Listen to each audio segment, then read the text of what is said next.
Hi, welcome back. Today I'm going to be doing an unboxing of the new iPhone 16. I know it's a few months since it came out, but I've just got my hands on it. So I went for the pink version. Compared to other iPhone series, the base model of the iPhone 16 has a lot of features in comparison to the Pro. So the only real difference is the screen size and the battery. So the Pro, you do get a bigger battery. There's a few other bits, but the majority of things, you know, are pretty much the same. So you don't really need to fork out over £1,000 for the Pro when you get the base model for around about £800. There are 6 colours available in this collection. It's got a pretty easy little pull function here. You can just pull like that to open. So there we have it.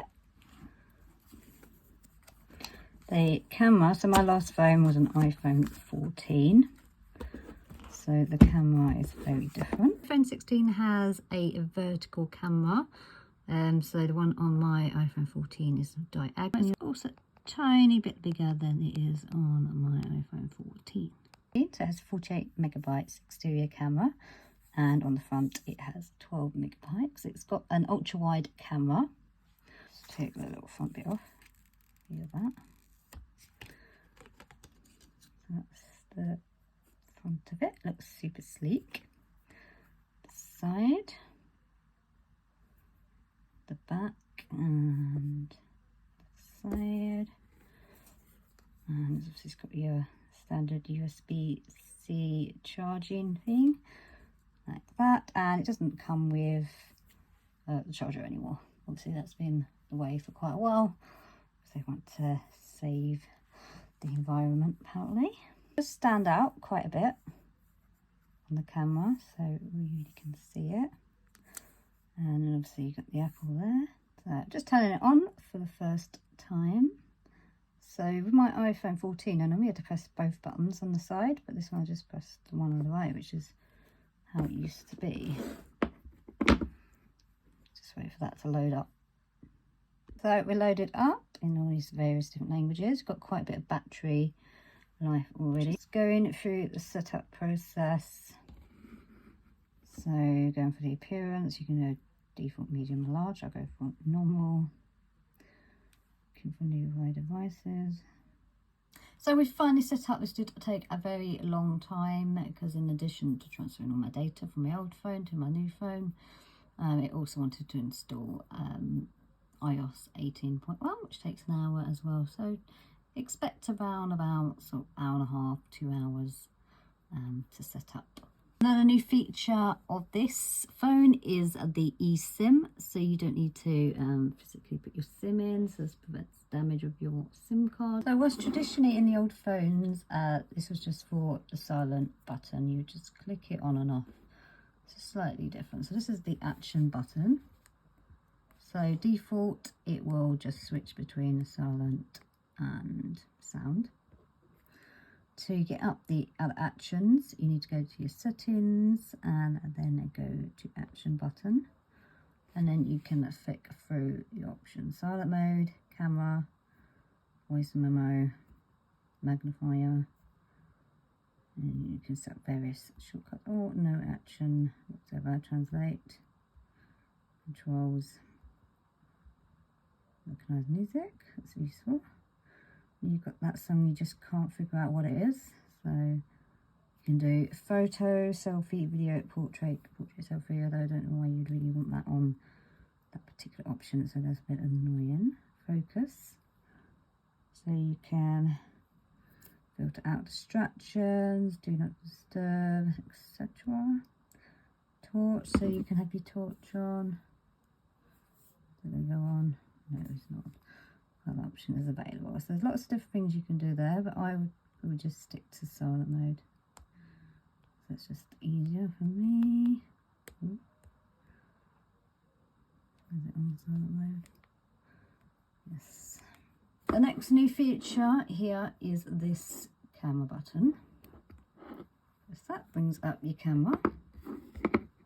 And you use options, video, portrait, special, that's new, panogram, video, cinematic, slow-mo, time lapse, With video, you've got this option to zoom in, like that. So that's quite handy to have. Regular camera controls.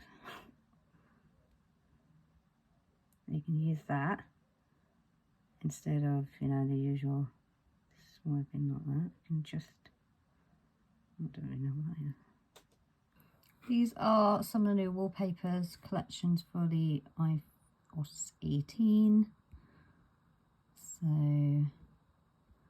they are meant to go with the colours of the phone. They can be dynamic with the light as well. I personally wouldn't use these, I just like to stick to my photos. Obviously some of these, you know, if you've downloaded the iOS 18 update, then you'll have most of those anyway. The new iPhones have Apple Intelligence, but it's not available in the UK until December, I believe. I'm not actually sure what it does, but I will try it out when it eventually comes around. So this is a picture I've taken with the new camera. It's very sharp and in focus. Obviously it's just of my little perfumes and drawer sets, so can't really say much for it, but yeah, it's a decent enough picture. One also really good thing is with the iPhone 14, it used to add this horrendous filter to your photos, your selfies, as soon as it took them. Absolutely horrible. It made you look all grey and ill looking, and this doesn't have that, which is amazing. So in terms of how the phone feels, the iPhone 16 is so much more sleek and it fits more nicely in your hand. It's not as heavy as the iPhone 14. I'm not sure why, but I think obviously probably different material. In terms of sizing, they are pretty much the same size. I would just say the case, the iPhone 16 is a little bit bigger.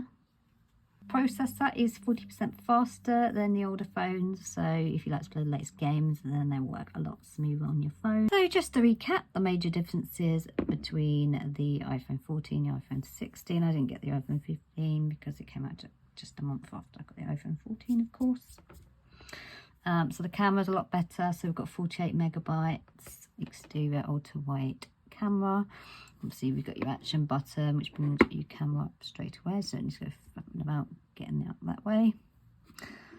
We've got your action button, I think I was meant to say camera button there. So you can quickly flick to a certain action if you'd like to configure it that way, so you don't have to fiddle about with your settings and all that. Feels lighter, so it's more comfortable to, you know, take around with you. And yeah, it's also got that really fast processor. Probably stick with the base model and not go for the Pro, just because it doesn't really have that many more extra features. The base battery in the base model is really decent as well. It lasts for ages. So I've been using the phone all day for various things. Normally by this point I'll probably be on about 36%. We're on 70, so that shows how good the battery is. Do let me know what you think of the iPhone 16 and my review. Just drop me a comment. If you're new to my channel, you like what you see, please hit subscribe. I try to come out with new videos every week or so. If there's anything else you'd like me to try out, then just let me know in the comments, and I'll see you next time.